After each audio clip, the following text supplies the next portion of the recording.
용어만 토크쇼 직설 시작합니다. 먼저 주식시장 상황 살펴보겠습니다. 이가람 캐스터가 전해드립니다. 이 시각 시황입니다. 오늘 양지수 상승하며 출발했습니다. 지수부터 살펴보시죠. 지난주 금요일 코스피는 기관의 대규모 순매수세에 힘입어 4,020선에서 마감했는데 현재도 1.82% 올라갑니다. 4,093선에서 움직임 보입니다. 이재명 대통령이 코스닥 불신을 해소하기 위해 상장 폐지가 필요하다고 언급하면서 코스닥은 4거래일 만에 반등했죠. 오늘도 지금 올라갑니다. 1.28% 오르면서 926선에서 움직임 보입니다. 수급 상황 살펴보시죠. 지난주 금요일 코스피 시장에서 기관만 홀로 매수 우위를 보였는데요. 현재는 외국인과 기관이 동반 매수 우위 보입니다. 외국인은 2,600억 원 넘게, 기관은 7천억 원 넘게 순매수하고 있고요. 개인은 1조 800억 원 넘게 팔아내고 있습니다. 코스닥 수급 상황도 살펴보시죠. 코스닥 시장에서는 개인 지금 833억 원 순매수하고 있고요. 외국인도 함께 31억 원 사자 포지션 취하고 있습니다. 기관만 홀로 76억 원 팔아내고 있습니다. 시가총액 상위 종목들 살펴보시죠. 지난주 금요일 반도체 투톱은 약세를 보였는데요. 하지만 미국에서 기술주들이 크게 반등하자 현재 국내 반도체 투톱 강합니다. 삼성전자 3.34% 오르면서 10만 9,850원에 거래되고 있습니다. 삼성전자는 엔비디아의 HBM4 테스트에서 가장 높은 점수를 받았다는 그런 호재도 있었습니다. SK하이닉스 더 큰 폭으로 오릅니다. 4.94% 오르면서 57만 4천 원에 거래되고 있습니다. LG에너지솔루션은 지난주 금요일에 6거래일 만에 소폭 반등에 성공했는데 현재도 상승 흐름 이어갑니다. 1.72% 오르면서 38만 5,500원에 거래됩니다. 삼성바이오로직스는 0.4% 약세 보이고 있고요. 삼성전자 우선주는 2% 가까이 오릅니다. 코스피 6위부터도 살펴보시죠. 지난주 금요일 기존 주도주였던 조선과 방산이 강했습니다. 6위부터 10위 모두 상승불을 켰었는데요. 현재 현대차 0.26% 올라갑니다. H현대중공업, 최근 조정을 받던 조선주, 하나오션의 대규모 수주 소식이 전해지면서 지난주 금요일에는 투심이 빠르게 회복이 됐는데 현재는 0.19% 내려갑니다. 두산에너빌리티는 오늘 투자 경고가 해제됐는데요. 현재 3% 넘게 강세 보입니다. KB금융도 0.56% 강세 보이고 있고요. 기아는 보합입니다. 코스닥 1위부터도 살펴보시죠. 코스닥은 지난주 금요일 정책 기대감에 제약바이오와 로봇이 강했는데요. 특히 바이오주는 미국 내 생물보안법이 최종 통과되면서 강세였는데 현재 알테오젠이랑 ABL바이오 약세 보입니다. 알테오젠 0.89% 내려가면서 44만 4천 원에 거래되고 있고요. 2차 전지주는 전기차 수요 둔화 우려로 약세가 지속되고 있었는데 현재는 반등에 성공했습니다. 에코프로비엠 1.81% 강세 보이고 에코프로도 1.24% 올라가고 있습니다. ABL바이오는 오늘 1.73% 약세 보이고요. 레인보우 로보틱스 2.89% 강세 보입니다. 코스닥 6위부터도 살펴보시죠. 지난주 6위부터 10위 모두 상승불을 켰는데 현재는 리가켄바이오와 코오롱 티슈진만 올라갑니다. 리가켄바이오 0.93% 올라가고 있고요. 코오롱 티슈진 1% 넘는 강세 보입니다. HLB 0.32% 약세 보입니다. 펩트론도 1.84% 내려가고 있고 삼천당제약도 1% 넘게 하락하고 있습니다. 오늘 특징 종목 살펴보시죠. 스페이스X의 기업 공개 추진 소식에 지난 한 주간 우주항공 관련주들이 크게 올랐는데요. 오늘도 강합니다. 우주항공 대장 기업이 IPO에 나서면 산업 전반의 가치 평가가 본격화할 거란 기대감이 큽니다. 또 주말 사이에 스페이스X가 상장 주관사 선정에 착수했다는 소식도 들려왔죠. 머스크 CEO가 모건 스탠리를 선정할 가능성이 크다는 보도가 전해졌습니다. 이에 HVM 현재 21.78% 오르고요. 스피어도 8.49% 올라갑니다. 다음 특징 종목으로 넘어가 보시죠. 정부가 핵융합으로 전력 생산 실증을 2035년까지 마치겠다는 목표를 내놨습니다. 원래 계획보다 20년이나 앞당긴 일정인데요. 인공지능과 데이터 센터로 전력 수요가 폭증하면서 차세대 청정에너지원인 핵융합 기술이 중요해졌기 때문입니다. 핵융합은 현재 세계적인 관심사인데요. 지난주에 트럼프 미디어가 핵융합 발전 기업 TA 테크놀로지와 합병한다는 소식이 전해지며 화제가 됐습니다. 이에 일진파워 지금 6.29% 강세 보이고요. 모비스도 2% 넘게 강세 보입니다. 외환시장 살펴보시죠. 오늘 환율은 1,476원 60전에 출발했습니다. 내년 달러원 환율이 1,500원대까지 오를 수 있다는 전망이 나오는 가운데 정부가 연말까지 고환율 잡기 총력전에 나섭니다. 다만 시장에서는 정부 조치에도 불구하고 환율 흐름을 되돌리기엔 역부족이라는 평가가 나옵니다. 오전 9시 29분 기준으로는 1,477원 80전에 거래됐습니다. 지수 다시 한번 살펴보시죠. 현재 코스피 1.83% 올라갑니다. 4,093선에서 움직임 보이고 있고요. 코스닥 1.28% 강세 보입니다. 927선에서 거래되고 있습니다. 지금까지 시장 상황 전해드렸습니다. 네, 계속해서 시장의 다양한 이슈들을 풀어보는 시장 따라잡기로 이어갑니다. 이지환 IS 대표 나오셨습니다. 안녕하십니까? 안녕하세요. 지난주까지는 저희가 여러 가지 빅 이벤트들, 특히 주시해야 될 경제 지표들, 여전히 계속되는 AI 거품론 이런 것들에 좀 힘들었던 시간을 보냈고 이번 주는 좀 확연히 분위기가 달라진 것 같습니다. 아무래도 이제 지난주가 미국의 빅 이벤트들이 많았고 지표도 그동안 셧다운 기간 동안 좀 미뤄졌던 지표들, 중요한 지표들이 고용과 물가 관련된 지표들이 발표가 됐습니다. 결론적으로 이제 지표에 대한 신뢰성은 있지만 어쨌든 지표가 나쁘게 발표되지 않았고 특히 지난주 미국 선물 옵션 만기였는데 만기가 끝나는 금요일 날 반도체나 전력기기 등 AI 모멘텀을 받는 종목들, 물론 이제 오라클의 이슈도 있었지만 기술주들이 대거 급등을 하면서 선물 옵션 만기 이후에 방향성이 어디로 갈지에 대한 부분을 많이 암시를 했다. 이렇게 좀 보여집니다. 오늘 우리 증시는 이런 부분이 좀 반영이 되는데 미국 증시는 아마도 이제 AI 거품론과 AI 확장론에서 AI 다시 확장론이 힘을 받을 수 있는 위치에 들어왔고 특히 실적 시즌에 다가오면서 오히려 실적에 집중할수록 AI 관련돼 있는 종목들 중에서 메모리 반도체를 비롯한 실적이 검증이 되는 쪽으로 매수세가 급격히 몰리는 현상이 지금은 나오고 있다. 이렇게 말씀을 드리겠습니다. 네, 자 오늘 장 초반 분위기가 상당히 강합니다. 코스피는 거의 2% 가까이 상당한 강세 보이고 있습니다. 이번 주에 여러 불확실성이 제거된 상태에 상당히 강한 출발을 보이고 있다. 투심이 많이 좋아졌다 이렇게 볼 수도 있을까요?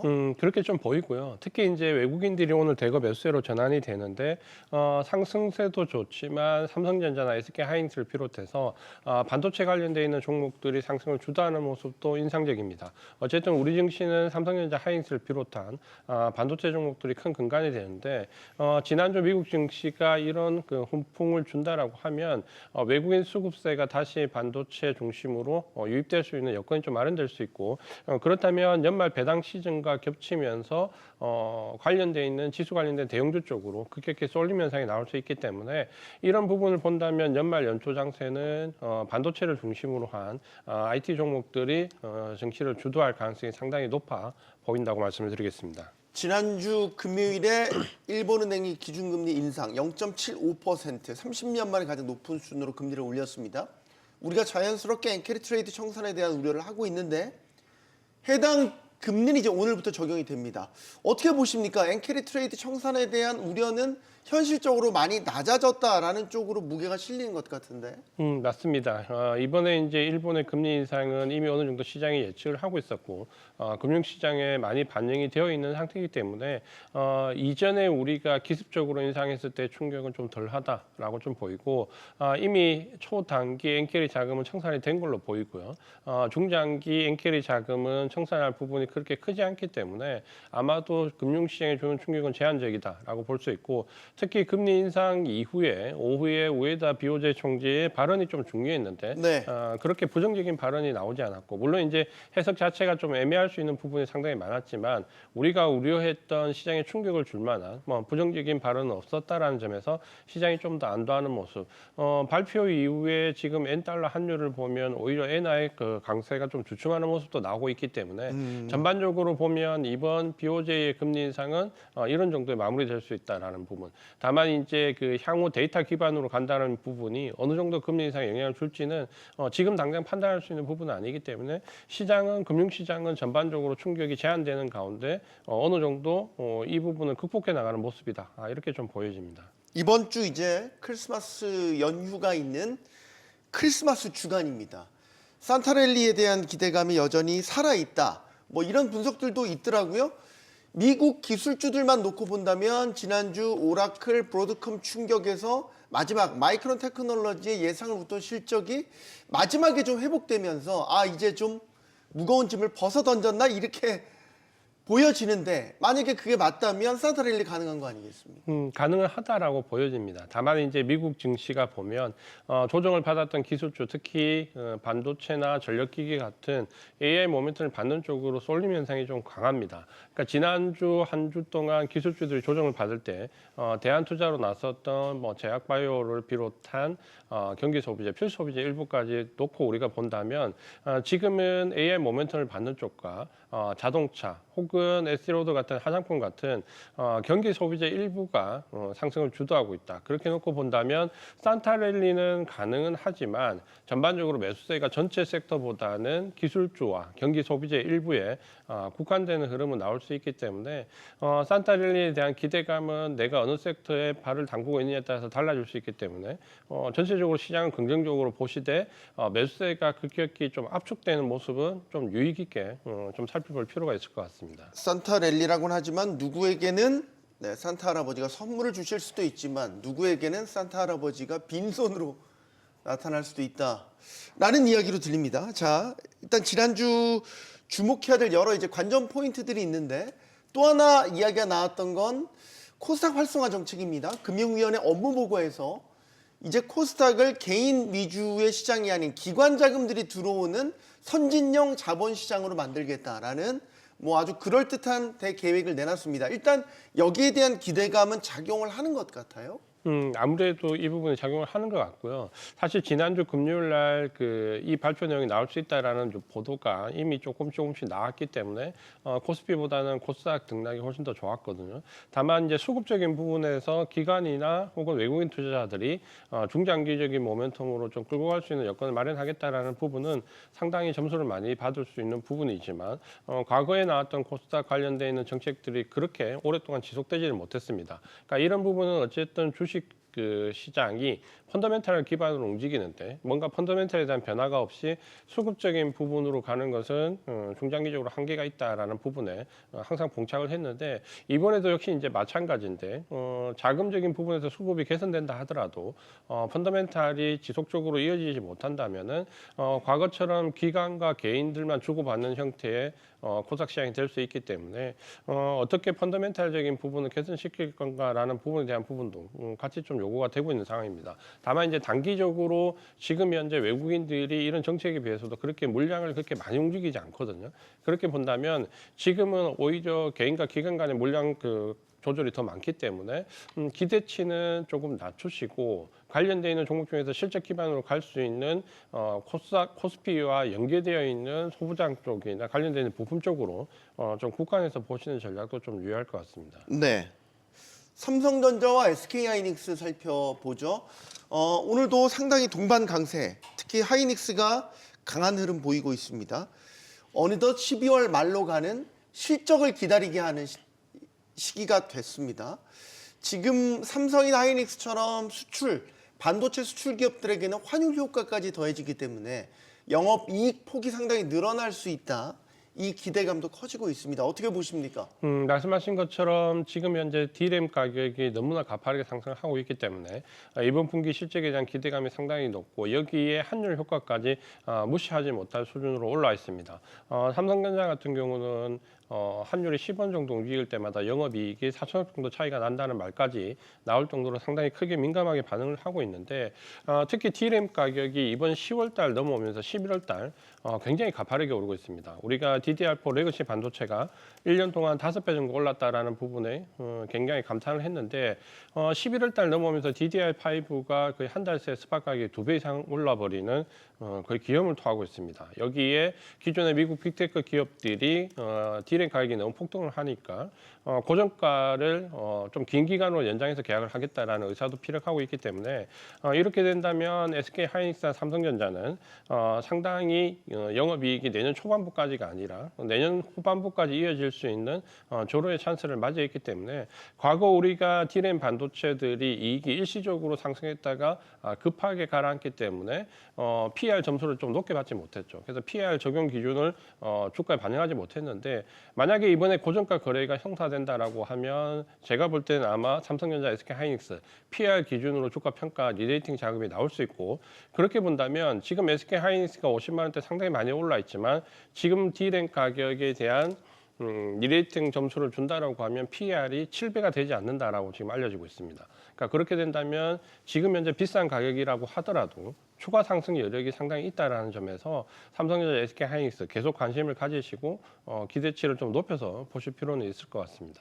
다음 이제 4분기 실적의 영업이익 전망치에 일단 가격, 고정 가격 오른 것도 반영이 되지만 여기에 환율 효과까지 겹치게 되면 증권가 일각에서는 뭐 사상 최대 실적까지도 바라보고 기대를 상당히 키우고 있더라고요. 사실 이게 한 달 사이에 너무 상전 벽해가 돼서 아마 시청자분들도 이해하기가 좀 어려울 겁니다. 불과 네, 한 달 맞아요. 전까지만 하더라도 SK하이닉스 내년도 영업이익 40조 원 얘기를 왔다 갔다 했었거든요. 올해 이제 한 30조 원 후반대에서 내년 40조 초반대 정도 얘기를 했는데 이 한 달 사이에 그 영업이익이 거의 70조, 80조 수준으로 올라가거든요. 그러니까 한 달 사이에 거의 2배가 올라버리는 현상이 나왔기 때문에 과연 이게 맞을 것인가라는 부분에 이제 의구심도 좀 들 수 있는데 그만큼 디램 가격이나 환율 효과가 지금은 가파르게 급격하게 상승을 하고 있기 때문에 아마도 애널리스트들도 이 목표가를 쫓아가기 어려울 겁니다. 그러니까 지금 올라와 있는 디램 가격이나 환율을 기준으로 하면 목표 가격이 정말 너무나 높게 나오기 때문에 그러니까 이 부분을 반영을 해야 될지 이런 부분인데 아마도 좀 전에 말씀드린 것처럼 제가 볼 때는 이제 스팟 가격은 우리가 알고 있는 소비자 가격이고 결국에 이제 고정 가격이 우리가 70% 이상 삼성전자 매출을 좌우하는 B2B 가격이라고 보면 이 고정 가격이 어떻게 연말 연초에 체결되느냐에 따라서 아마도 주가에 대한 리레이팅 작업이 큰 폭으로 벌어질 수 있기 때문에 여기에 포커스를 맞춰서 연말 연초 관심을 가지고 좀 보시는 게 좋을 것 같습니다. 알겠습니다. 자, 지금 또 하나 주목받고 있는 테마라고 한다면 우주항공 테마입니다. 잠깐 스페이스X 얘기했지만 스페이스X가 이제 IPO 기대감이 모아지면서 스페이스X의 위성 사업, 거기다 로켓 발사, 우주 관련된 테마들이 지금 미국도 그렇고 국내에서도 상당히 주목을 받고 있습니다. 이런 우주항공 테마의 주목, 관련 기업들의 주가 상승세 어떻게 평가해야 되겠습니까? 사실 이제 오늘 우리 관련돼 있는 종목도 굉장히 큰 폭으로 상승하는 모습이 좀 보이거든요.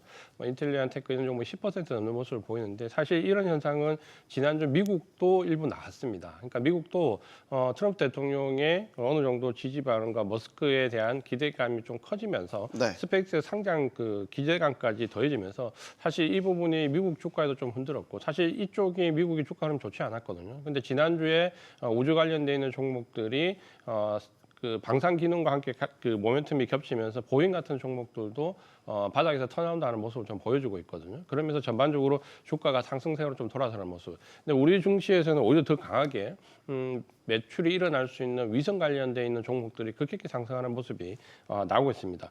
다만 이제 이런 그 스페이스X 상장과 관련돼 있는 이슈가 실적으로 이제 따라온다면 좋겠지만 우리가 알고 있는 대로 로봇이나 우주 관련돼 있는 그 섹터는 실적이 따라오는 섹터는 아닙니다. 그러니까 모멘텀이 굉장히 강하다 하더라도 실적 시즌에 들어가게 되면 모멘텀이 확 죽어버리는 부분이 반복이 되거든요. 그러면 좀 짧은 관점으로 대응을 하시고 내년 1월 때 이제 실적 시즌에 들어가면 또 이런 강한 테마들이 조금 더 모멘텀이 약화될 수 있기 때문에 그런 부분을 감안해서 당장 반복적으로 나올 수 있지만 좀 치고 빠지는 전략으로 보시는 게 좋을 것 같고 국내 관련돼 있는 종목들도 실적이 좀 기반될 수 있는 위성 관련돼서 매출이 따라오는 종목으로 좀 국한되는 모습이 나오거든요. 그러니까 이런 부분들은 참고를 하셔서 좀 너무 길지 않게 대응을 하시는 전략이 좀 좋을 것 같습니다.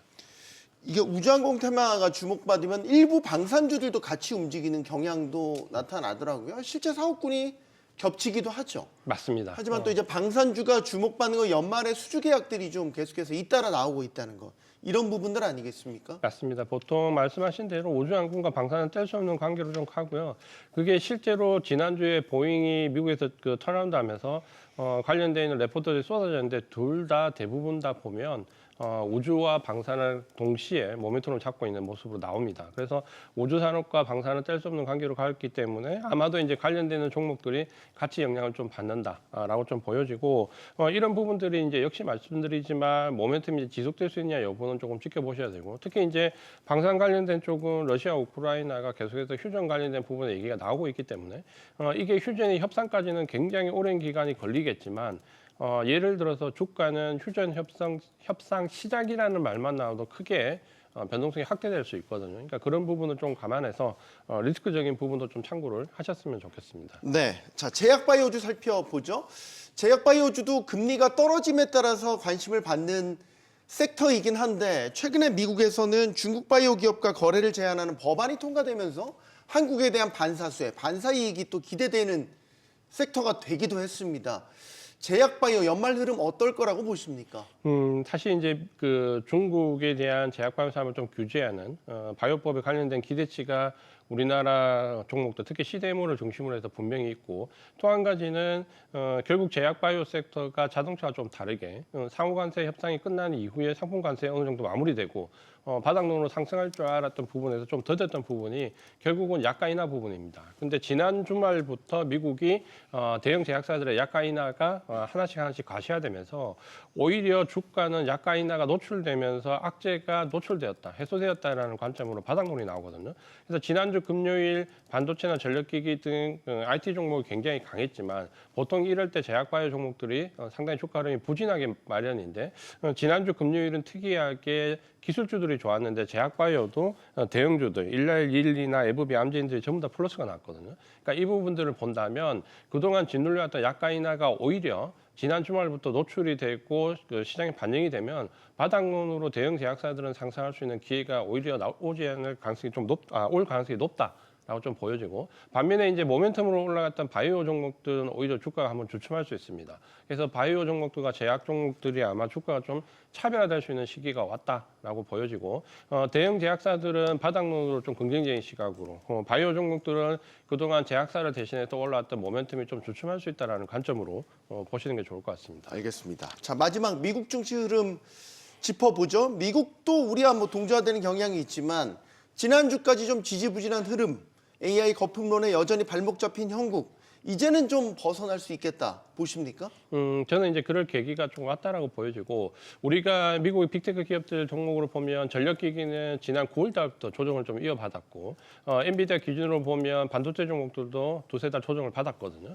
그렇게 놓고 보면 AI 거품론과 관련돼서 이미 한 두세 달 정도 충분히 조정 기간을 거쳤고 가격 조정도 받았기 때문에 모멘텀이 다시 재확장될 수 있는 시기고 특히 아마 이제 실적 시즌으로 넘어가면서 이런 부분이 좀 부각될 수 있는 메모리 반도체나 관련돼 있는 소부장들 그리고 전력기기 쪽으로 지금은 오히려 더 확장 그 기운세가 더 강할 수 있다. 다만 일부 이제 오라클이나 일부 기타 종목들 중에서 자본적 지출, 캐펙스 지출이 과도하게 이제 나와서 FCF 자유현금 흐름이 마이너스로 전환되는 기업들은 이제 옥석 가리기에서 조금 나올 수 있기 때문에 AI 관련돼 있는 확장론이 미국 증시 연말 연초를 이끌 가능성이 크지만 실적이 따라오지 못하거나 과도하게 지출이 확대된 기업들은 일부 탈락할 수 있다라는 관점으로 보시면 좋을 것 같습니다.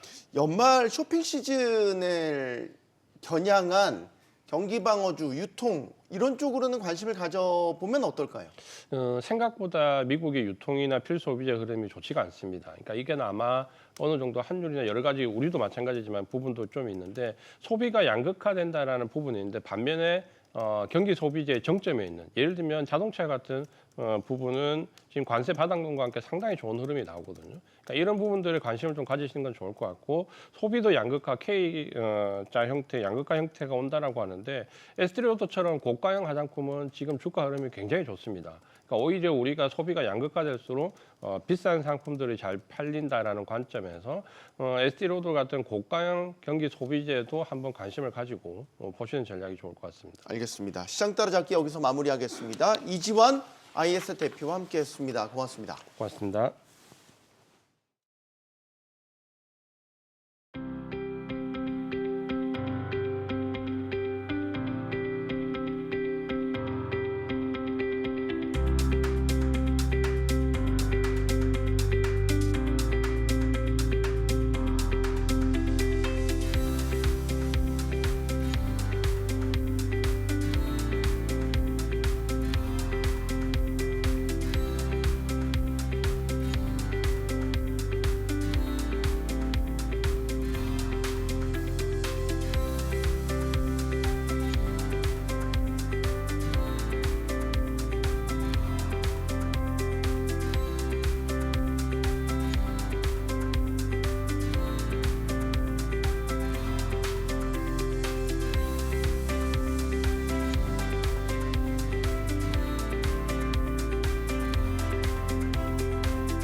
수도권 전월세 시장이 심상치 않습니다. 잇따른 규제나 입주 물량 부족이 겹치면서 임대차 시장 불안이 이어지고 있는데요.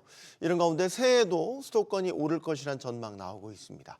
부동산 정책은 정권의 성패를 좌우할 만큼 중요하죠. 이제 곧 집권 2년 차에 들어서는 이재명 정부가 체감할 수 있는 집값 안정을 달성하기 위해서 어떤 점을 챙겨보면 좋을지 지금부터 이야기 나눠보겠습니다. 함께해 주실 분들 소개해드리겠습니다. 하나은행 이동현 부동산 수석 전문위원 나오셨고요. 김인만 부동산연구소 김인만 소장, 한국투자증권 김규정 부동산 전문위원 나오셨습니다. 안녕하십니까? 네, 안녕하십니까. 안녕하세요. 용감한 덕후쇼 직설은 SBS 비즈 뉴스 앱과 유튜브에서 실시간으로 시청하실 수 있습니다. 서울 아파트값 상승률이 4주째 보합 수준 정도를 유지하고 있습니다. 하지만 한강벨트, 이른바 서울의 핵심 지역을 꼽아보면 만만치 않은 강세 여전히 띠고 있습니다. 전반적으로 서울 부동산 시장이 규제 대책 발표 위에 어떤 흐름을 보이고 있다고 보시는지 한 말씀씩 먼저 듣겠습니다. 김인만 소장님. 네, 11호 대책 발표된 지 이제 2달 넘었죠. 2달 네. 넘었는데 이제 첫째 한 달 정도는 상승률이 좀 빠르게 내려오긴 했습니다. 0.54%였거든요. 11호 대책 발표 전이. 네. 주간 상승률이. 근데 0.23, 0.2까지는 좀 빠르게 내려왔는데 그 다음부터 이제 2달째 접어들게 되면서 0.17, 0.18 지지부진한 흐름. 이게 앞서서 이제 보합이라고 말씀하셨는데 사실 뭐 0.18%만 하더라도 상승입니다. 상승은 맞는데 그래도 상승세가 이 정도로 유지가 되고 있다는 얘기는 추가 하락 가능성이나 뭐 단기 급등 가능성은 상대적으로 좀 낮아 보이고요. 이제 올해 얼마 남지 않았습니다만 네. 올해 말까지는 그냥 이런 분위기 0.18 수준 플러스 마이너스 알파 정도로 유지가 되는데 그럼 이렇게 앞으로 계속 갈 거냐 그러면 그건 아닌 것 같습니다. 지금 굉장히 좀 불안한 어떤 보합 흐름이라고 보여지는데 네. 어제였죠. 정부 당국자들도 모여서 이제 뭐 부동산 관련 긴급 회의를 했다라고 이제 알려지고 있는데 결국에는 연말 되면 이제 한 해를 마무리해야 되는데 이 부동산 문제에 대해서는 지금 마무리가 안 되다 보니까 네. 정부, 국회, 여당 모두 다 모여서 지금 고민을 하고 있는 부분인 것 같고요. 그 얘기는 뭐겠습니까? 2026년이 아무래도 이런 안정세를 유지하기는 현실적으로 좀 힘들겠다라고 생각을 하고 있는 것 같습니다. 입주 물량 부족이라든지 유동성이라든지 기준금리 흐름을 보게 되면 2026년 시장은 여기서 또다시 불안해질 수도 있기 때문에 그에 따른 대책 마련이 필요해 보입니다. 네. 횡보지만 좀 불안한 횡보를 이어가고 있다. 김규정 위원님, 지금 시장 상황 어떻게 보고 계십니까? 말씀하신 것처럼 15 대책 한 2주 정도 지나면서 상승세가 둔화되긴 했는데 네. 실질적으로 거래 가격이 뭐 뚜렷하게 하락 조정됐다던가 투자 심리가 꺾였다라고 보기는 어렵습니다. 네. 대출 규제가 워낙 강화됐고 3중 규제로 지금 서울 전역이 거래가 어려운 규제 지역으로 묶여 있다 보니까 거래 자체가 급격하게 줄어들면서 상승세는 둔화됐지만 실질적으로 매물 가격이 뭐 조정이 됐다, 대책 효과가 있었다라고 볼 만큼 조정이 됐다고 보기는 어렵고 여전히 수요자들이 좀 거래 규제나 대출 자금 마련 때문에 좀 눈치 보고 관망하고 있기는 하지만 내년에도 계속 주택 가격이 불안할 것 같다. 공급이나 이런 것들에 대한 불안 심리를 가지고 가격 조정이나 이런 거에 대응하려는 좀 계속적인 관심을 보이고 있어서 시장이 완벽하게 안정됐다라고 볼 만한 근거가 많지 않은 상황입니다. 그래서 네. 한강변이라던가 신축으로 바뀔 수 있는 재건축 속도를 내는 곳들의 지분 가격 같은 것들이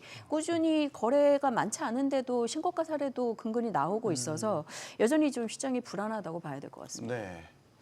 거래 자체가 많지는 않지만 거래 가격 자체가 떨어지진 않았다. 딱 지금 시장의 모습인가요? 네, 맞습니다. 지금 최근에 그 서울 부동산 정보공장을 보면은 네. 2025년 올이죠. 올 10월 8,490여 가구가 거래됐었는데 네. 11월에 3,113가구, 거의 3분의 1 수준 뚝 떨어졌습니다. 거래량이 뚝 떨어졌다는 거는 지금 사실 시장이 뜨겁다고 볼 수는 없거든요. 그러니까 결국은 한국부동산원에서 자료를 받아도 꾸준하게 상승세는 이어지거나 아니면 상승세를 유지한다 이런 말은 있지만 과거처럼 이렇게 상승폭이 눈에 띄지는 않습니다. 네. 그리고 일부는 국지적으로 상승하는 데도 있지만 반대로 또 국지적으로 보합세 수준에서 왔다 갔다 하는 곳도 꽤 많거든요. 서울 전체적으로 봤을 때요. 이거는 아무래도 직전에 있는 11호 대책 같은 그런 어떻게 보면은 서울의 전 지역, 그다음에 경기도, 서울 인접권까지 토지거래 허가로 다 묶었지 않습니까? 규제적으로 묶으면서 사실상 지금은 갭 투자가 어려워졌습니다. 그들 지역에서는. 그렇기 때문에 실수요자 중심으로 갈 수밖에 없다는 상황이 결국은 거래량 감소로 나왔고, 거래량이 이렇게 감소됐다는 거는 어떻게 보면은 이게 가격이 계속 앞으로도 뭐 마냥 오를 거라고 좀 보고 있지는 않습니다. 지금 추세로 보면은 결국은 언제까지는 이렇게 계속 상승세가 두드러지기보다도 오히려 이제 조금씩 안정세를 찾아가거나 아니면은 최소한 급매물 같은 거는 언제든지 나올 수 있다고 보거든요. 네. 예, 지금의 뭐 대출 금리가 지금 많이 내리지 않은 상황이고, 그렇다면은 시장은 그나마 그래도 이렇게 막 급등하는 그런 분위기는 어느 정도 안정화되지 않았나 이렇게 보고 있고요. 다만 이런 추세가 이어지느냐의 문제는 결국은 그 규제로 묶었던 지역, 토지거래에 묶었던 지역들이 수요가 공급보다는 넘쳐나는 지역들이었습니다. 그렇기 때문에 이들 지역에 대한 공급이 대책에 과연 실행력 있는 공급이 나올까가 아주 중요한 관건이 될 것 같고요. 그런 점에서 봤을 때 이제 정부에서도 이들 공급 대책에 대한 고민이 앞으로 커질 거라 보고 있고요. 지금 이런 전반적인 분위기가 되는 곳만 되는, 우리가 말하는 양극화가 넘어 초양극화로 가는 이런 분위기, 강남이라든지 한강벨트라는 곳만 지금 부각이 되는, 서울 내에서도 차별화되는 이런 시장이라고 볼 수 있겠습니다. 지금 일단은 그래도 강도 높다고 봤던 대책들이 계속 나왔지만 집값의 어떤 안정이라든지 이런 것들을 보면 늘 딱 이 정도인 것 같아요. 그냥 그러니까 집값에 그렇습니다. 안정시키는 효과가 정부 대책으로 딱 누르는 효과가 딱 요 정도. 그러니까 완벽하게 제어했다라거나 안정권을 확연하게 들어갔다라거나 이렇게 볼 수 없다는 거잖아요, 지금. 지금 통계를 보게 되면 이제 사람들이 좀 헷갈리는 게, 위원님 말씀하셨듯이 이제 거래량은 많이 줄어들었습니다. 4천 건 아래로 내려왔는데 네. 서울 아파트 거래량이 이제 4천 건 아래로 내려오게 되면 좀 안정이라는 우리가 표현을 사용하고 있는데, 또 김계정 위원님 말씀하신 부분을 보게 되면 가격은 여전히 신고가가 나오고 있단 말이에요. 그래서 이 부분에 대해서 이걸 안정으로 봐야 되느냐라고 본다면, 일각에서는 야, 가격이 하락 전환도 되지 않았는데 이걸 어떻게 안정이라고 말하느냐라고 하시는 분들도 있고, 거래량이 줄어들었기 때문에 안정이라고 말하는 분들도 있는데, 이 두 가지 의미가 다 내포되고 있는 것 같습니다. 결국에는 속마음을 좀 들여다보게 되면 시장이라는 건 집을 팔려는 집주인들, 매도자와 집을 사려는 매수자들 간의 어떤 의견 합치, 그러니까 집주인이 급매로 시세보다 저렴한 매물을 던지게 되고, 그 매물을 안 사게 되면 가격이 뚝뚝 떨어지게 되고, 반대로 집주인이 호가를 올리는데 매수자들이 그 호가를 따라가게 되면 이제 가격이 올라가는 그런 메커니즘인데, 그러면 집값이 떨어지려면 집주인들이 이제 하락 매물, 급매를 내놓아야 되는데, 집주인들 인터뷰를 해보게 되면 한결같이 하는 말씀들이, 내가 굳이 지금 집을 급매로 팔아야 될 이유가 있는가? 내년에 입주 물량도 많이 줄어든다고 하고, 유동성이나 모든 상황을 종합을 해본다면 전세 가격도 내년에 불안할 것 같은데, 네. 이 상태에서 내가 굳이 이 소중한 나의 인생과 내 자녀의 인생이 달린 집을 팔 이유는 없다라고 생각을 하고요. 최근에 잠실에 가면 잠실 르엘이라는 아파트가 있습니다. 새로 이제 입주 미성 크로버 아파트 재건축해서 이제 입주장입니다. 그래서 내년 초부터 하나요? 그렇죠. 그래서 네. 지금 세입자 구하고 있고 이미 이제 마무리 공사하고 있는데, 네. 거기 전용 84가 48억에 거래가 됐거든요. 그러다 보니까 그 매물 같은 경우 저는 그렇게 해석을 합니다. 집주인이 어떤 48억에 팔고 싶어서 이렇게 한 게 아니라, 어차피 급매로 팔 생각은 없고 그냥 높은 가격에 하나 툭 던졌는데 돈 있는 누군가가 그걸 잡았다는 거죠. 그래서 지금 시장 분위기가 지금 그렇게 형성되고 있는 것 같습니다. 집주인은 살려면 사고 말려면 말아라는 식으로 툭 던지는 거고, 대출은 안 나오는데 현금 여력이 있는 현금 부자들은 워낙 신축 아파트가 희소하다 보니 그거라도 잡으려는 움직임, 이게 시장의 신고가를 지금 만들고 있고, 이 신고가가 나옴으로써 집주인들은 여전히 심리적으로 버티면 돼, 집값은 안 떨어져라는 그런 더 강한 심리가 형성이 되고 있는 것 같습니다. 지금 이제 3중 규제가 서울 지역은 다 걸려 있기 때문에 실질적으로 실거주 목적의 주택 구매 아니면 굉장히 어려워지게 되잖아요. 그래서 또 나타나고 있는 게 전세난이라는 거예요. 실제 서울 지역의 전세난이 얼마나 심하다고 보세요? 실제로 매물 통계나 거래량 등을 보면 최근에 어쨌든 집 사기가 좀 어려워진 상황에서 네. 뭐 임차 시장에 머물게 되는 수요자들이 늘어나는 추세들이 보이는데 전세 매물은 전반적으로 크게 줄어들어 있는 상황입니다. 뭐 기본적으로 월세 전환 속도가 계속 가속되면서 임대 시장에서 전세 물건 자체가 계속 줄어들고 있는 기본적인 트렌드도 있고 네. 매매 시장에서 최근에 저희 뭐 대출이나 거래 규제 때문에 실거주를 해야 하는 물건들이 늘어나면서 네. 실제는 이제 갭 투자 같은 것들을 통해서 출시되는 뭐 재고 시장의 물량 같은 것들도 조금 줄어든 게 사실이기도 하고요. 여러 가지 요건들이 겹쳐지면서 전세가 좀 부족해지는 상황에서 집값이 뚜렷하게 떨어지지 않는 대신 매매 전세 가격 갭을 메꾸면서 전세 가격은 계속 올라가고 있는 중이고요. 아무래도 시장 금리 영향도 있는 탓인지 월세도 최근에 계속 강세를 보이는 데다가 좀 고가 아파트들이 출현하면서 고가의 월세 사례들이 나타나는 것도 월세 가격 상승에 영향을 주고 있는 상황입니다. 전월세 가격이 계속 오르고 있는 상황이다 보니까 주택 거래가 좀 줄어들고 상승세가 둔화됐다고는 하지만 집값 하락에 대한 기대보다는 이러다가 좀 다시 오르지 않을까라는 불안 심리가 시장에서는 조금 더 많이 보이는 것으로 판단을 하고 있습니다. 결국 근데 이제 전세 난이라는 것도 전세 물량이 없으니까 전세 가려는 임차인들은 많이 있는데 네. 물량이 없으니까 결국 오르게 되는 이 구조는 똑같은 거고 그렇죠. 그게 이제 대책 발표 위에 더 좀 심해졌다라는 거잖아요. 그 영향이 지금 전세난 정확하게 하면 아파트 전세난이에요, 사실은. 네. 우리가 말하는 비아파트 쪽에서는 전세난이란 말이 나오기 쉽지 또 다른 않습니다. 다른 시장인 거죠. 거죠? 그러니까 기본 대전제가 아파트 전세난이 지금 가중화되고 있다는 거지. 우리가 말하는 뭐 빌라나 오피스텔은 사실은 그거는 오히려 전세 공급이 있어도 수요자가 안 가요. 잘 안 가죠. 그러니까 비아파트 그 빌라왕 사태 이후로. 네. 그래서 지금 분위기는 아파트 전세난이고요. 서울의 그 아파트 전세가율이 지금 한 53% 돼요. 네. 근데 이게 연평균으로 지금 예년에는 한 70%대는 돼야 정상인데 그러면 지금 아파트 전세가율로만 보면은 그동안 집값이 많이 올랐다는 얘기도 되고 반면에 전세는 아직 더 수요가 여력이 있을 수 있거든요. 그 갭만큼 더 전세가 지금 따라갈 전세가율이 수 한 있다. 60%대로 떨어졌다고요? 53%입니다. 그건 강남 지역 말씀하시는 아니 거죠? 전체 서울 전체가 서울 봤을 때. 전체가 예. 많이 떨어졌네. 예, 근데 원래는 60% 정도 60% 넘어야죠. 예, 65% 보통 이렇게 갈 수 있는데 그 얘기는 아직은 전세가 더 들어갈 수 있는 수요는 충분히 있다고 좀 보거든요. 그런데 문제는 우리 앵커님도 말씀해 주시지만 결국은 공급이 문제 아닙니까? 공급이 없는데 들어오고 싶어도 안 된다. 이러면 결국은 이게 전세가 월세화로 자꾸 전환되는 것도 또 한몫을 하는 것 같아요. 네. 그런 분위기가. 그렇기 때문에 지금의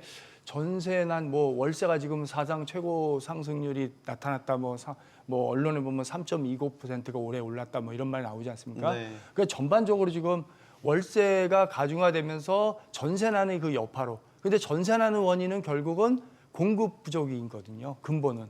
그러니까 이런 추세로 봤을 때 앞으로도 전세난은 꺾이기는 쉽지 않다.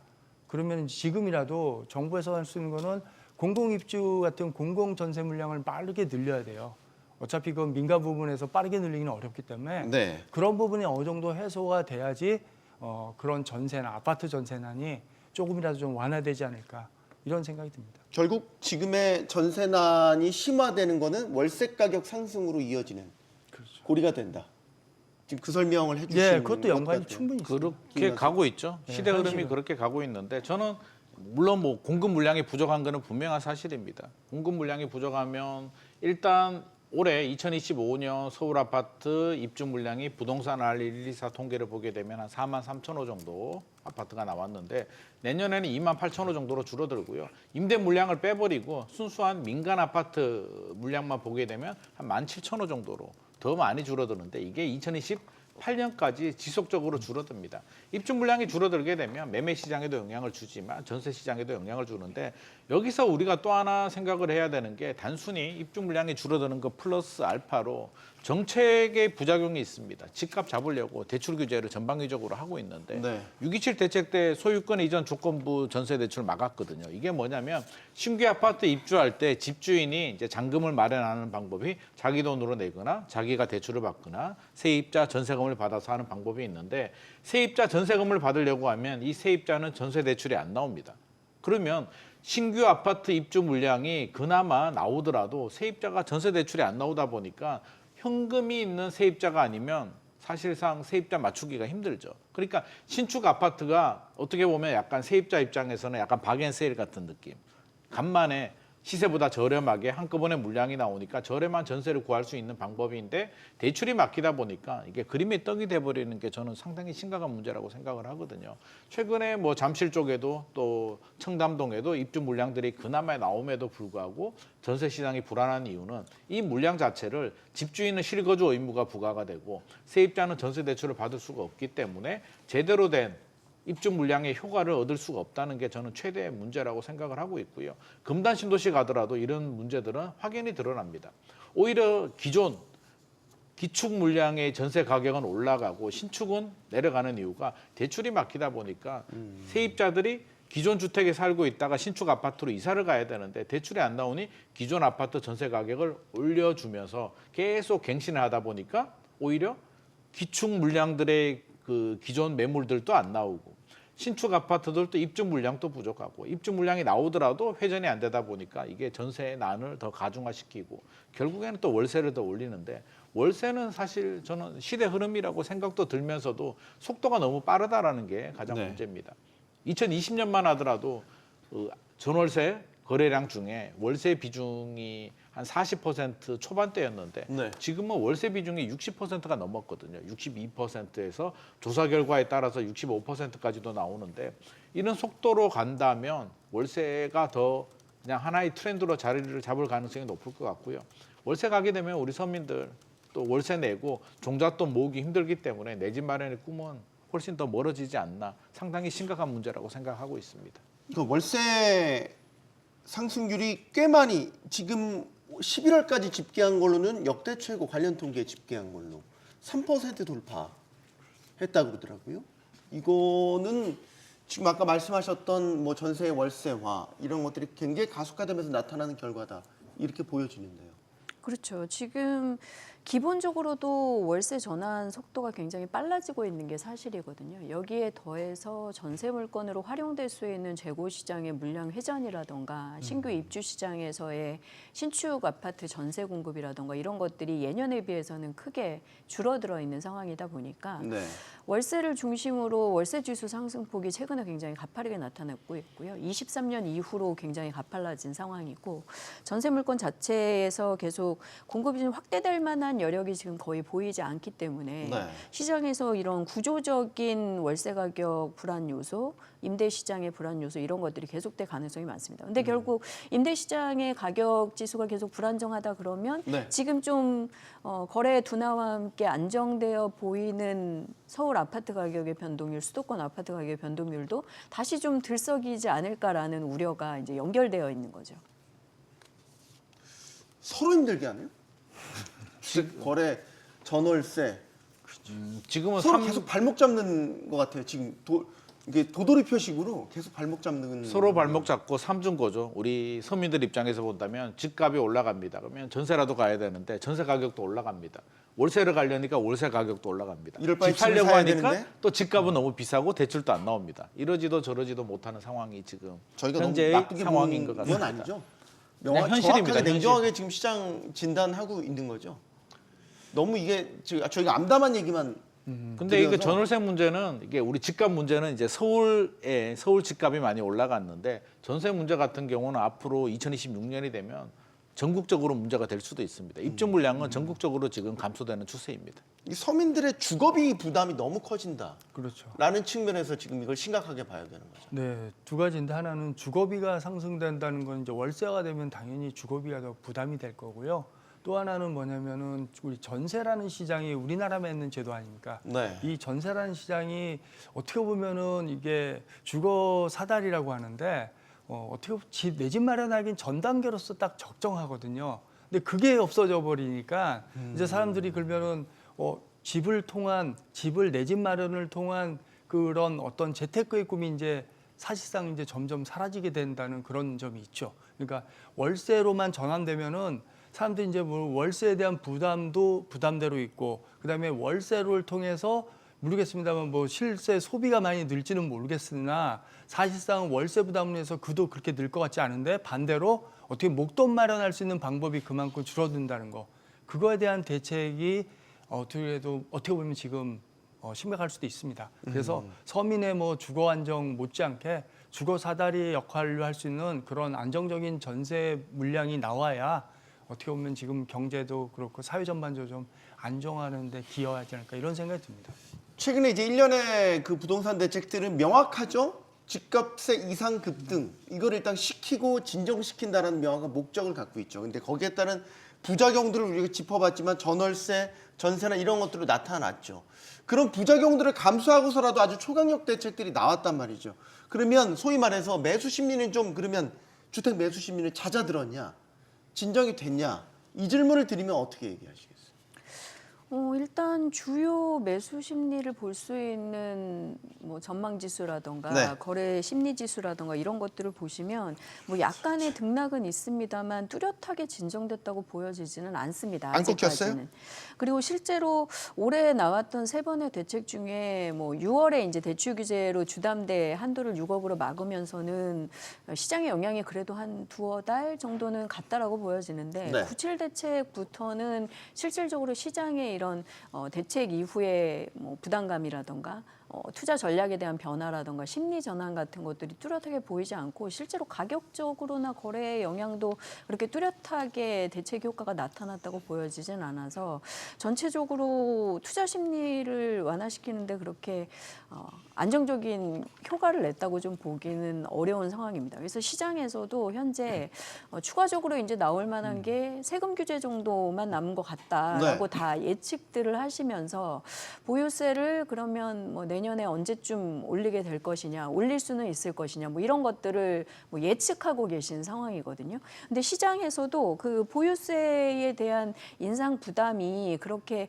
뭐 매물 출시나 주택 처분이나 이렇게 갈 만한 부담감으로 느끼지는 않는 걸로 보여져요. 왜냐하면 실제로 이제 23년 이후부터 저희 종부세제 변경에 따라서 이제 종부세를 내시지 않던 분들도 작년 올해 이제 넘어오면서는 집값이 급등한 지역에서는 다시 종부세를 내게 되는 집값 상승에만 따라서도 그런 상황으로 조금 계속 변화가 가고 있는 상황에서 보유세 정책이 그렇게 과도하게 급격하게 인상으로 가지는 못할 거다라는 진단들을 좀 하고 계시다 보니까 그것에 따라서 뭐 이게 세제 정책이 달라지니까 매물을 좀 처분을 해야겠다 혹은 투자를 조금 안 해야겠다 뭐 이런 식으로 영향을 주고 있지는 못하다고 보여집니다. 그래서 네. 이후에 나올 대책에 대해서도 상당히 좀 고민이 되고 있는 상황입니다. 저희가 쓸 수 있는 카드가 많지 않은데 그것으로도 이제 투자 심리를 전환시키거나 안정 효과를 좀 뚜렷하게 길게 가도록 하기에는 좀 쉽지 않은 게 아닌가 이런 판단이 좀 돼서 걱정이 현재 시장에서 좀 많이 올라오고 있습니다.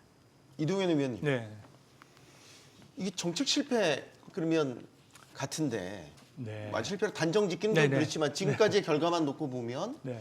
소위 정책의 약발이 먹혀들지 않고 있는 상황인 것 같은데 왜 그런 거죠? 사실 이 정도의 강력한 역대급의 아주 강력한 대출 규제, 삼중 규제 다 걸어 할 수 있는 거 다 걸었지 않습니까? 그러면 네. 이거는 보통 우리가 예전 공식이라면 시장의 강력한 메시지란 말이죠. 네. 그러면 소위 말해 투기 세력도 좀 수그러들고 뭐 이제 이런 것들을 우리가 예상해서 집값이 이제 확 안정권으로 들어가야 되는데 이제 결과적으로 안 그렇단 말이죠. 지금 가장 이제 뭐 말씀 가장 많이 나오는 게 결국 공급 대책이란 말이 나오지 않습니까? 네. 지금 우리가 이 이재명 정부 들어서 3번의 대책이 나왔어요. 627, 97, 11호 이렇게 3번 네. 나왔는데 그 중에 이제 공급 대책이 이제 97 대책에서 나왔지만은 그 대책은 나왔지만 사람들이 저게 언제 실현 가능해 이런 실현에 대한 의문점을 많이 제기했고 실제로 뭐 앞선에서 우리 김 대표님께서 말씀하셨지만 지금 뭐 입주 물량이 거의 반토막이에요. 예년 평균 4, 5만 가구가 나와야 되는데 지금 2만 가구로 내년부터 떨어지고 그 다음엔 더 떨어지고 1만 가구대로 그 다음에 또 뭐 1만 가구 이하로 현재 흐름을 간다는 건데 그런 공급에 대한 방안이 지금 나오지 전혀 않고 있어요. 네. 사실상 발표는 했지만 그게 입주까지 가려면은 이번 정부에서 어려울 수 있거든요. 근데 그러니까 결국은 어떤 대책의 문제가 지금 쏟아낼 수 있는 방법은 결국은 수요 억제책이 단기 효과가 나오니까 네. 그걸로 인해서 정부에서도 거기에 더 신경을 많이 쓰는 겁니다. 그 대표적인 게 이제 대출 규제처럼 규제로 묶고 토지 거래처럼 묶어서 말 그대로 진짜 여기는 부동산 아파트는 투자는 못한다. 그냥 실거주만 해라. 이런 식으로 지금 가고 있습니다. 근데 이런 추세가 가고 있는데 여기에 이제 좀 특이한 점이 뭐냐면은 이 시중에 이제 유동자금이 워낙 많이 풀린 상태 아닙니까 지금 네. 여러 가지 풀려 있는데 여기에 우리가 말하는 자산가들의 증가도 지금 엄청나게 늘고 있어요. 그러니까 뭐냐면 돈 많은 사람들이 돈이 더 많아지는 추세가 간다. 그렇다면 결국은 삶의 질로 연결될 거고 그러다 보니까 지금은 강남권이라든지 주로 이제 한강벨트가 아무래도 거주 환경이 좋거나 여러 가지 뭐 우리가 말하는 생활 환경, 기반 시설이 잘 되어 있는 곳들이 많거든요.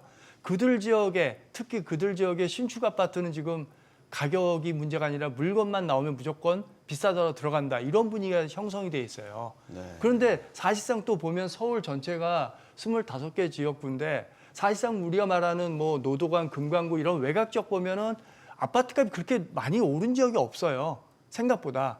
그러니까 실질적으로 그래서 이번에 말이 나온 게 아니 토지까지 묶어버리면 거래까지 더 막혀버리면 이제 더 힘들지 않냐. 그런 말이 계속 나오는 거거든요. 그러니까 지금의 아파트 가격을 전반적으로 상승이라고 이끄는 거는 우리가 말하는 강남 3구 중심에 그리고 한강변의 나머지 11개 구 중심 이렇게 해서 돌아가고 있다고 보시면 되기 때문에 지금의 추이가 전반적인 거래량 급감으로 제가 서두에 말씀드렸다시피 네. 거래량 급감으로 나올 수밖에 없는 거고 그 와중에도 가격이 오르는 지역들은 우리가 말하는 인기단지, 인기지역의 신축 아파트들 이들 아파트에 대한 수요는 엄청 많기 때문에 거기에 대한 공급이 전혀 지금 안 받쳐주고 있습니다. 이런 것들이 가장 큰 원인이라고 볼 수 있겠습니다.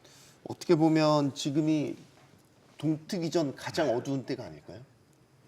우리가 상식적으로 보면 주택 가격을 결정하는 데 있어서 유동성이 차지하는 비중이 매우 크지 않습니까? 그 그렇죠. 유동성을 지금 꽉 틀어 쥐었단 말이죠. 그런데 집값이 오른다는 거죠. 근데 이제 이게 지금은 이제 단기적으로 보면 이렇게 나타나지만 일정 수준을 지나면 결국 시장도 못 버티고 틀어진 유동성에 대한 메마른 유동성에 대한 효과가 집값 하락으로 본격적으로 나타나지 않을까. 그 유동성이 나는 이제 과감한 질문을 던져봅니다. 유동성은 이제 대출이라고 말씀을 네, 하셨는데 대출이라고 봐야 돼. 유동성이 대출만 있는 건 아니거든요. 지금 시중에 보게 되면 이제 주택을 살 때는 자기 자본으로 사는 방법이 있고 대출을 받아서 사는 방법이 있고 전세를 끼고 사는 방법이 있는데 이 두 가지를 다 막았죠. 전세를 끼고 사는 방법은 토지거래허가구역을 통해서 차단을 했고 대출은 627 대책을 통해서 6억까지 11호 대책을 통해서 25억 넘어가는 아파트들은 2억까지 이제 묶기는 했는데 자기 자본이 있는 사람들이 있단 말입니다. 이 부분에 대해서는 이제 세무조사를 통해서 제안을 하겠다라고 하는데 시장의 반응을 보게 되면 저는 심리가 중요하다고 생각하거든요. 결국에는 내년에 앞으로 집값이 더 떨어질 것 같은 마음이 들게 되면 제가 집주인이라도 당연히 팔고 싶은 마음이 들 텐데 지금 여러 가지 상황을 보게 되면 상당히 불안한 마음. 뭐가 불안하냐면 양극화의 저성장의 여러 가지 상황을 보게 되면 서울과 지방의 자산 격차는 더 벌어지게 되고 대한민국이 고성장 시대로 갈 수가 없다면 네. 결국에는 선택지는 확실한 실물 자산인 안전자산, 일본을 보게 되면 도쿄, 여러 나라를 보더라도 그 국가에 대표하는 수도의 핵심 지역들 집값은 실물 자산은 탄탄하게 버텨주더라라는 학습 효과가 있기 때문에 서울 한강벨트의 수요가 저는 더 늘어난다고 생각을 하고 있고요. 2025년 뭐 전국이 다 오르지는 않았잖아요. 오히려 서울 아파트 중에서 외지인 투자 비중이 한 25% 정도 되는데 네. 결국에는 서울 자체 인구만 하더라도 공급이 부족한 지역인데 외지인들이 불안한 심리에 더 원정 투자가 들어오기 때문에 결국에는 수요 과잉, 공급 부족이라는 이 메커니즘, 뭐 대통령께서도 대책이 없다라고 말씀하셨던 이 부분인데 이걸 해결하기 위해서는 앞서서 위원님 말씀하신 것처럼 공급 물량이 충분히 나와줘야 되는데 현실적으로 어려울 것 같고요. 지금 또 추가 공급 대책을 준비하고 있습니다만 우리 국민들 마음속에는 수도권 135만 호 착공, 그래서 2026년에는 답이 없잖아라는 걸 얘기를 하고 있습니다. 결국에는 근데 유동성을 또 말씀하셨는데 대출은 규제했습니다만 지금 시중에 있는 유동성은 많이 풀리고 있잖아요. 그래서 주식 오르고 금값 오르고 코인 오르고 집값도 오르는데 제가 최근에 만나서 인터뷰를 많이 해보게 되면 그런 말씀을 하십니다. 내가 열심히 노력해서 현금을 모았는데 내 친구는 주식도 사고 금도 사고 집도 사서 다 자산 가치가 올라갔는데 나 혼자 벼락거지가 될 것 같은 두려운 마음. 이대로 있으면 안 되겠다.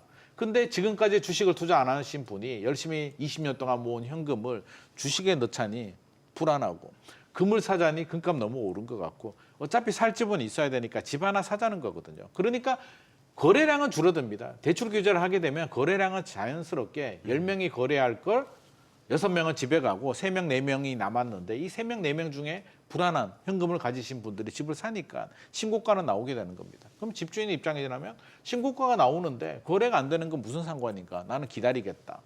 매수자들은 올해는 이렇게 넘어갈 것 같은데 내년에 또 어떻게 발생할지 모르니 여전히 불안한 마음. 이 불안 심리가 줄어들지 않는다면 2026년 부동산 시장도 저는 안정을 찾기는 현실적으로 좀 어렵지 않나. 그러면 정부도 국민들이 이 불안한 부분에 대한 어떤 정확한 해법, 공급을 정확히 해주든지 수요를 확실하게 분산을 해주든지 어떤 솔루션을 제시해주지 않는다면 2026년이라고 해서 대출 규제만으로 유동성을 제거한다? 지금 M2 증가를 보게 되면 미국보다 우리가 더 빠르다라고 할 정도로 사실상 시중에 유동성이 많이 풀리고 있는 상황이기 때문에 이 부분에 대해서도 정부가 어떤 명확한 답을 좀 줄 필요가 있을 것 같습니다. 이재명 대통령이 대책이 없다라고 얘기를 했잖아요. 집값이 마음먹은 대로 잡히지 않는 것에 대한 불편한 마음을 이제 드러낸 것 같아요. 정말로 대책이 없을까? 이게 아까 말씀하셨던 정말 고액 자산가들이 집 사는 거는 그냥 그들의 리그로 놔두고 평균 전체적인 대중을 봐야 될 거 아니에요. 그러면 지금 우리가 너무 시장을 과하게 너무 나쁘게 보고 있는 건 아닌가라는 이제, 왜냐면 저도 이제 언론에 있기 때문에 언론사들이 이제 예를 들어서 시장 뭐 하나 매물 하나 최고가 거래됐다고 하면 그거 가지고 마치 이거 하나 가지고 시장 전체가 막 들썩이는 것처럼 과장되게 표현하는 경우도 있고 저희가 그런 오류에 빠지는 건 아닌가라는 과감한 질문을 제가 계속 드리고 있습니다. 근데 올해 저희가 계속 집중적으로 보고 있는 시장이 결국은 서울 아파트 시장에서도 네. 강남권의 고가 그리고 한강변에 재건축을 하고 있는 신축으로 변화될 이제 고가 지분들의 변동성에 대해서 계속 주목을 하고 있는 건데 그 외에 아까도 말씀하신 것처럼 뭐 노도강 지역이라던가 외곽 지역의 아파트들은 사실 올해 상대적으로 회복률이 그렇게 높지도 않았고 최근에 규제로 묶으면서는 오히려 여기에 뭐 더한 대출 규제나 세금 규제가 더해진다면 오히려 내년에 그런 지역은 또 물건이 급매 출시가 될 수도 있는 이런 양극화 상황만 굉장히 극심해진 거거든요. 그래서 어떻게 보면 지금 저희의 최대 이제 관심사는 강남의 이런 고가 아파트 상승세를 멈추게 하거나 가격 조정을 좀 시킬 수 있을 것이냐, 고가 시장의 상승세를 멈추고 안정을 시킬 수 있냐라는 건데. 지금 이 그 고가 핵심 시장에 대해서는 투자자분들이 최근에 다주택 규제에 맞서서 1주택 보유형으로 투자 보유 전략을 다 이제 전환을 하고 있는 상황이다 보니까 네. 추가적으로 나올 만한 보유세 강화나 이런 것에도 사실상 매물 처분이나 출시 효과를 보기가 쉽지가 않은 상황이고 입주 공급이 이제 계속 부족하다는 얘기를 하는데 최근에 오히려 재건축이 활발해지면서 지분 가격은 들썩이고 있지만 그 사업장들의 공급이 실현되는 거는 아마도 30년 이후는 돼야 가능한 상황이다 보니까 단기적으로 지금 시장에 양극화된 불안 요소를 이렇게 표면적으로 부각시키고 있는 고가 시장의 해법 자체가 사실상 좀 마련되기가 쉽지 않은 상황이라고 보여집니다. 그래서 이게 이 양극화된 지역 중에서 지금 좀 회복을 시켜야 되는 저가 시장이나 지역 시장들은 좀 살아나야 되는데 오히려 더 침체될 위기에 빠져 있는 상황이고 고가 시장은 고가 시장대로 내년에 좀 하락시킬 만한 남은 팁이 많지는 않은 상황이어서 오히려 세 번의 대책 이후에 정부의 고심은 더 깊어지지 않았을까라고 생각이 됩니다. 그래서 뭐 지금 나오는 어나운스로는 계속 대책은 마련되어 있다, 이제 발표 시기만 조율 중이다라고 하고 있으나 시장에서는 효과를 크게 뚜렷하게 낼 만한 대책을 마련하는 게 지금 쉽지 않다라는 중론이어서 1월로 지금 뭐 다들 좀 예측하고 계신 추가 대책 뭐 이런 것들이 네. 사실상 그렇게 좀 충분한 대책이 나오기는 쉽지 않을 것으로 현재는 좀 저 개인적으로는 좀 그렇게 판단이 됩니다. 대책이 없다라는 이재명 대통령의 저 발언을 어떻게 해석하십니까? 대책이 없다는 말은 결국은 뭐 문재인 정부 때도 그랬고 윤석열 정부 때도 그랬고 사실은 동일합니다. 이게 뭐냐면은 아까 말씀드렸지만 전반적으로 어떤 수요가 있는 곳에 결국은 서울 서울 중심으로 돌아갈 수밖에 없습니다. 지금 경제다 모든 중심지가 서울이기 때문에 인구도 글로 몰려 있고 그런데 거기에 공급을 내놓을 방법이 사실은 우리가 말하던 대단히 택지 개발이라는 게 사실 어렵지 않습니까? 서울이라는 곳은 결국 할 수 있는 거는 재건축밖에 없는데 앞선에서 뭐 우리 위원님께서 말씀하셨다시피 이게 뭐 재건축이라는 거는 이제 시작해도 10년 뭐 앞으로 뒤에 빨라야 5년, 10년, 15년 이렇게 나오기 때문에 항상 보면 대책이 없다는 말이 나올 수밖에 없는 것 같고요. 그 다음에 결국은 대책이라는 게 지금 나올 수 있는 것은 정부에서 집값 안정할 수 있는 거는 결국은 수요 억제책밖에 없습니다. 근데 수요 억제책을 앞에서 뭐 금리야 뭐 지금이야 뭐 어떻게 보면 뭐 미국 금리를 따라갈 수 있는 그런 거기 때문에 상황이 금리를 우리 마음대로 못하지만 대출 규제는 지금 이미 시행됐고 있고요. 규제 지역 통해서 그다음에 토제를 통해서 실거주자 중심으로 가고 있고 그다음에 이제 나오지 않은 게 결국은 보유세 카드 네. 우리가 말하는 집값에 대해서 똘똘한 채 그래 좋고 다주택 좋다 이거야. 근데 세금은 많이 내야만 당신들이 그걸 유지할 수 있다. 이렇게 지금 분위기로 갈 수밖에 없어요. 현실적입니다 그게. 그래서 이제 그렇게 갈 것 같다는 생각이 드는데 이게 우리나라가 그 어떻게 보면 OECD 선진국 아닙니까? 그럼에도 불구하고 보유세는 OECD 국에서는 좀 낮은 편에 상당히 낮은 편에 들어간답니다. 근데 반대로 거래세는 우리나라는 높은 편에 또 들어간답니다. 이게 어떻게 되냐면은 보유세를 전반적으로 좀 강화시키고 거래세를 많이 낮추면은 이게 매물이 더 많이 돌아가고 이게 원활하게 한다는 게 부동산 전문가들의 공통된 말인데 이게 뭐 마음대로 되는 게 아니라 또 어떻게 보면 또 조세 저항이라는 것도 걸릴 것 같고요. 네. 당장에는 뭐 세금 안 내던 걸 많이 내라고 하면 당연히 저항이 가죠. 근데 궁극적인 흐름으로 우리나라도 결국은 OECD 선진국의 그런 어떻게 보면 요즘에는 뭐 대표 주자라고도 말 나오는데 그렇다면 결국은 이게 보유세 증가 그다음에 거래세 감소 쪽으로 가는 게 전반적인 글로벌 추이에도 맞지 않을까 이런 생각이 듭니다. 자, 이제 주택공급 대책에 시장이 주목하고 있습니다. 주택공급 대책 언제 나오나 원래 이달에 나올 것 같더니 좀 밀리는 것 같습니다. 그래서 다음 달에 나올 것 같습니다. 당 정대에서 또 그런 전반적인 스케줄까지도 언급이 됐죠. 일단 주택공급 대책에 대한 의견을 좀 여쭙겠습니다. 97 주택공급 대책이 더 뚜렷하고 명확하게 아마 만들어져서 나올 것 같다라는 예상은 기본적으로는 하고 있는데 네. 뭐가 나올까요? 우리가 예상하는 내용을 뛰어넘어야 되는데 뛰어넘어야 됩니다. 근데 이제 뛰어넘기가 쉽지 않다는 게 이제 딜레마고 97 공급 대책에서 이제 많은 비판을 받았던 게 2030년까지 135만 호 착공. 그래서 어떻게 하겠다는 거야? 구체적으로 얘기를 해줘. 그렇게 두리뭉실하게 얘기 안 하면 안 돼라고 해서 비판을 많이 받았기 때문에 97 공급 대책에 저는 연장선에서 좀 더 구체화하는 방안이 나올 것 같습니다. 그러면 97 공급 대책 내용을 보게 되면 기본적으로 이제 공공택지에 3기 신도시 물량들이 있단 말이에요. 그러면 3기 신도시 물량을 어느 정도 물량을 몇 년도에 얼마 정도 물량을 낼 것인가에 대한 로드맵이 좀 나올 것 같고요. 그린벨트 얘기도 많이 합니다. 그걸 그린벨트 스랩을 주고 진짜 하는 거 맞아? 언제 할 건데? 가격은 얼마에 할 거야? 그에 따른 어떤 토지 임대부라든지 약간 반값 아파트 같은 그런 느낌의 주택들이 일단 대책이 좀 나올 것 같고요. 세 번째는 이제 문재인 정부 때 실패했던 유유부지 얘기를 많이 합니다. 서울 도심에 공급이 부족하잖아. 유유부지나 관공서 부지 할 겁니다. 네. 그거 문재인 정부 때도 못했잖아. 이번에는 다릅니다. 이번에는 뭔가 다르다는 걸 보여주기 위한 구체적인 실행 방안들이 포함이 될 것으로 저는 예상을 합니다. 근데 제가 말씀드린 이런 내용이 나오게 되면 시장에서는 큰 반응이 없을 겁니다. 이미 다 알고 있던 내용이고 또 3기 신도시야, 또 유유부지야, 또 그린벨트야 라는 반응들이 나올 거거든요. 그래서 이걸 뛰어넘는 어떤 엄청난 파격적인 게 나온다면 분위기가 180도 달라질 수는 있는데 제가 말씀드린 정도의 내용이 나온다면 시장의 반응은 그냥 그렇구나 정도로 그냥 끝나버릴 겁니다. 너무 박하게 평가하시는 거 아닙니까? 진짜 이게 나오면 나는 이제 앞으로 기다릴 거야. 집 안 사고. 나 이제 마음이 편안해져. 라는 마음이 들어야 되는데 제가 드린 말씀 정도 가지고 이미 시장에는 내성이라는 게 생겼거든요. 이게 사실상 이재명 정부 입장에서는 굉장히 좀 억울할 수도 있는데 올해도 이제 집값이 3번 올랐잖아요.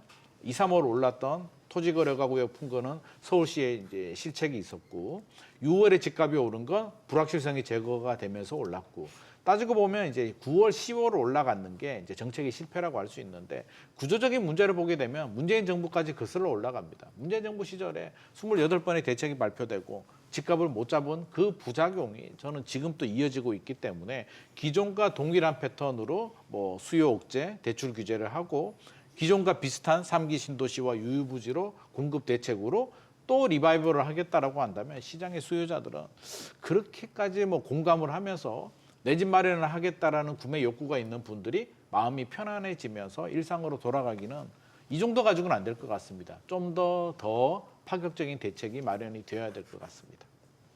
김규정 위원님, 주택 공급 대책에 뭐가 들어가야 시장 참여자들, 뭐 내 집 마련 준비하고 계획하시는 분들이 만족을 할까요?